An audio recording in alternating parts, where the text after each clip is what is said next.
Good morning student. तो आज हम कक्षा 9वीं के हिंदी विषय का 7 नंबर का जो पाठ है डॉक्टर का अपहरण जो डॉक्टर हरिकृष्ण देवसरे जी ने लिखा है, इस पाठ का तीसरा भाग देखेंगे।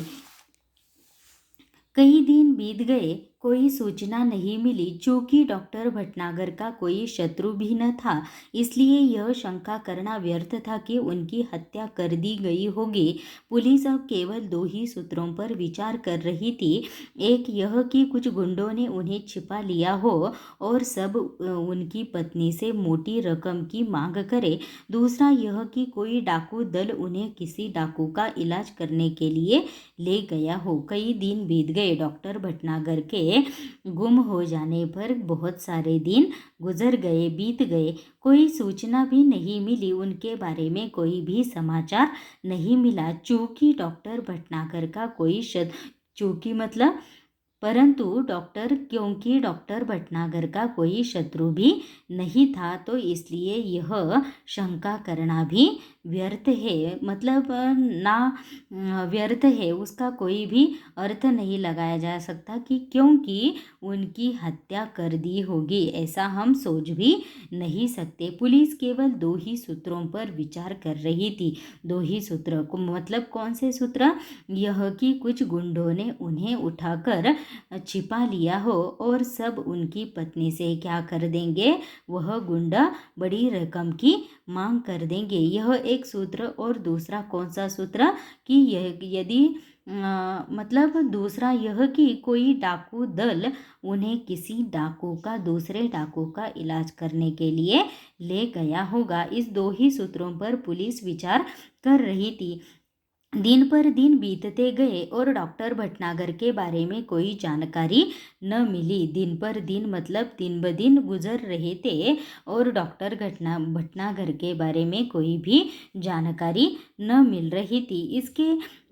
इनके इस तरह रहस्यात्मक ढंग से गायब हो जाने से न सिर्फ पुलिस परेशान थी, बल्कि लोग भी भयभीत हो गए थे। रहस्यात्मक ढंग से गायब हो जाना मतलब अजीब तरीके से, जिस प्रकार वह गायब हो गए थे, अनोखे तरीके से गायब हो गए थे।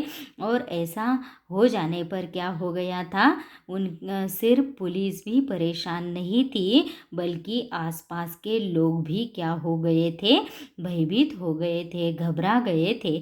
यही कारण था कि डॉक्टर भटनागर के गायब होने का समाचार केवल एक ही बार छापा गया। यही क्या कारण था कि मतलब ज़्यादा से ज़्यादा लोग भयभीत हो गए थे और भी लोगों को डराया न जाए, इसलिए केवल उनके गुम हो जाने का समाचार सिर्फ केवल एक ही बार छापा गया और बाद में वह भय का वातावरण बन जाने के डर से उसे दबा दिया गया। मतलब वह केस क्या कर दी गई, बाद में बंद कर दी गई। और धीरे धीरे कई महीने बीत गए।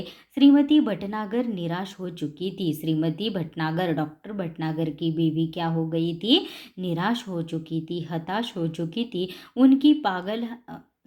उनकी हालत पागलों जैसी हो गई थी। मतलब उनकी हालत बहुत बुरी हो गई थी। वह हर रोज़ सुबह उठती और दरवाजे पर आकर खड़ी हो जाती, जैसे वह डॉक्टर भटनागर के आने की प्रतीक्षा कर रही थी। मतलब वह रोज़ सुबह क्या करती, जब नींद से उठती तो पहले दरवाजे पर आकर खड़ी हो जाती और उसे देखकर ऐसा लगता कि जैसे कि वह अपने पति डॉक्टर भटनागर के आने का इंतज़ार कर रही है, प्रतीक्षा कर रही है।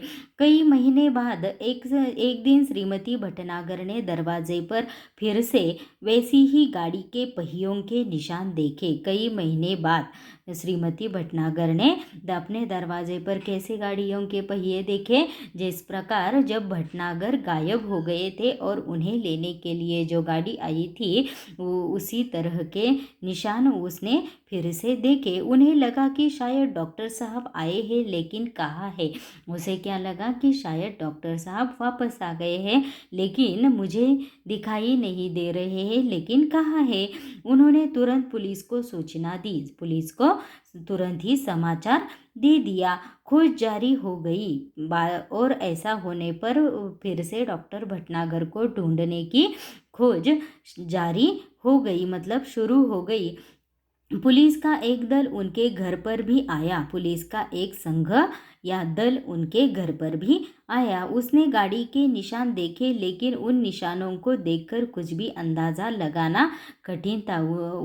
जब वह पुलिस का दल घर पे आया पूछताछ करने के लिए, तो उसने क्या देखा, गाड़ी के वही निशान देखे जो डॉक्टर भटनागर की बीवी ने देखे थे। और उन निशानों को देखकर कुछ भी अंदाज़ा लगाना या किसी भी नतीजे पर पहुंचना क्या हो गया था, कठिन हो गया था। हाँ, एक सीढ़ी अवश्य मिली जो लिफाफे में बंद थी। वहाँ पर एक सीढ़ी मिली जो लिफाफा मतलब पॉकेट में बंद थी। उस पर श्रीमती भटनागर का नाम लिखा था। उस सीढ़ी को तुरंत सुनने की व्यवस्था की गई। सीढ़ी बजते ही सभी लोग हतप्रभ रह गए। हतप्रभ रह जाना मतलब आश्चर्यचकित रह जाना या कुछ भी न सूझना। उसमें डॉक्टर भटनागर बोल रहे थे। उस सीढ़ी में किसकी आवाज़ आ रही थी? डॉक्टर भटनागर की आवाज़ आ रही थी और वह बोल रहे थे। Thank you.